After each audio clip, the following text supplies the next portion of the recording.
రాష్ట్రానికి rain alert ప్రకటించింది వాతావరణ శాఖ. మధ్య బంగాళాఖాతంలో ఏర్పడిన ద్రోణి ప్రభావంతో రాష్ట్రంలో వర్షాలు కురుస్తాయన్నారు అధికారులు. ఉరుములు మెరుపులతో పాటు బలమైన ఈదురుగాలులతో వానలు పడతాయన్నారు. ఇవాళ అన్ని జిల్లాలకు ఎల్లో అలర్ట్ ప్రకటించారు. మరోవైపు నైరుతి రుతుపవనాలు రాష్ట్రమంతటా విస్తరించినట్టు చెప్పారు. ఈ సీజన్లో రాష్ట్రంలో సాధారణం కంటే అధిక వర్షాలు కురిసే ఛాన్స్ ఉందన్నారు. నిన్న హైదరాబాద్ సిటీతో పాటు జిల్లాల్లో వర్షం దంచుకొట్టింది. నగరంలోని కొన్ని ప్రాంతాల్లో భారీ వర్షం కురిసింది. జిల్లాలో భారీ వర్షానికి జనం ఇబ్బందులు పడ్డారు. ఖమ్మం నగరంలో ఉరుములు మెరుపులతో వానపడింది. వైరాలోని దుద్దెపూడి గ్రామం దగ్గర చెట్టుపై పిడుగుపడింది. నగరంలోని మయూరి సెంటర్, పాత బస్టాండ్ ప్రాంతమంతా నీట మునిగింది. స్థానిక షాపుల ముందు మోకాళ్ల లోతు నీరు నిలిచిపోయింది. టూ వీలర్ వాహనాలు సగం వరకు మునిగిపోయాయి. డ్రైనేజీల్లో చెత్త పెరిగిపోవడంతో ఎక్కడికక్కడ వర్షం నీళ్లు నిలిచిపోయాయి. గంటసేపు ఏకదాటిగా కురిసిన వర్షానికి జనం తీవ్ర అవస్థలు పడ్డారు.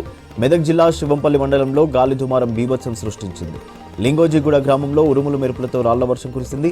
ఈదురుగాలులకు 2 కోళ్ల ఫారాలు పూర్తిగా ధ్వంసమై 3000 కోళ్లు చనిపోయాయి. వర్ధన్నపేట మండలంలో పిడుగుపాటుకు 2 యువకులు గాయాలయ్యాయి.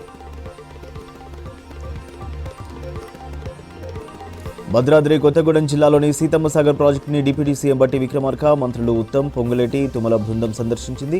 సీతమ్మ సాగర్ లిఫ్ట్ ఇరిగేషన్ నిర్మాణ పనుల పురోగతి వివరాలు అధికారులను అడిగి తెలుసుకున్నారు మంత్రులు. హెలికాప్టర్లో హైదరాబాద్ నుంచి ఖమ్మం చేరుకున్న మంత్రి ఉత్తమ్ కుమార్ రెడ్డి అక్కడి నుంచి మంత్రులతో కలిసి సీతమ్మ సాగర్ ప్రాజెక్టు పనులని పరిశీలించారు.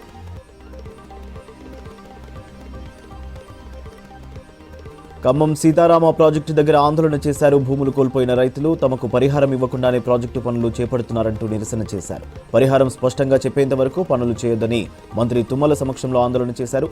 దీంతో పనులు ఆపకండి, మీ కాళ్లు పట్టుకుంటారని రైతులను కోరారు మంత్రి తుమ్మల. 2-3 రోజుల్లోనే మీ సమస్యకు పరిష్కారం చూపుతారని హామీ ఇచ్చారు తుమ్మల. దీంతో ఆందోళన విరమించారు రైతులు. రాష్ట్రంలో బ్లడ్ బ్యాంకులను బలోపేతం చేస్తామన్నారు వైద్య ఆరోగ్య శాఖ మంత్రి దామోదర్ రాజనరసింహ. ఐపీఎం సేవలను ఆధునీకరిస్తామని చెప్పారు. బ్లడ్ బ్యాంకులు రక్తం నిల్వలను పెంచుకోవాలని సూచించారు. బ్లడ్ బ్యాంకుల నిర్వహణ బలోపేతంపై సచివాలయంలో ఉన్నత స్థాయి సమీక్ష నిర్వహించారు మంత్రి. జూన్ 14న ప్రపంచ రక్తదానం దినోత్సవాన్ని ఘనంగా నిర్వహించాలని అధికారులను ఆదేశించారు. అన్ని జిల్లా కేంద్రాల్లో బ్లడ్ డొనేషన్ క్యాంపులు ఏర్పాటు చేయాలని సూచించారు మంత్రి. కేసీఆర్ పై మరోసారి సంచలన వ్యాఖ్యలు చేశారు మెదక్ ఎంపీ రఘునందన్ రావు. కేసీఆర్ దగ్గరకు ED వచ్చిందన్నారు Raghunandan.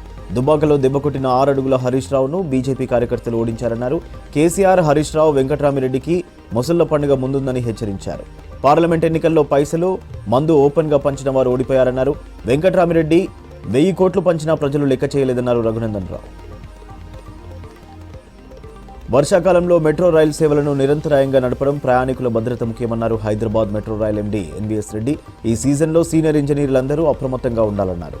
Metro rail operations, maintenance పై 24 గంటలు పర్యవేక్షించాలని సూచించారు. ప్రధానంగా విద్యుత్ ట్రాక్షన్ సిస్టంపై పడే వస్తువులను తొలగించడం వంటి జాగ్రత్తలు తీసుకోవాలన్నారు ఎండీ.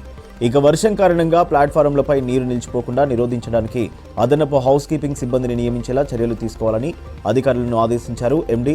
మాన్సూన్ సీజన్లో మెట్రో రైల్ సేవలను మెరుగ్గా నిర్వహించేందుకు తీసుకోవాల్సిన జాగ్రత్తలపై అధికారులతో రివ్యూ మీటింగ్ నిర్వహించారు మెట్రో రైల్ ఎన్వీఎస్ రెడ్డి.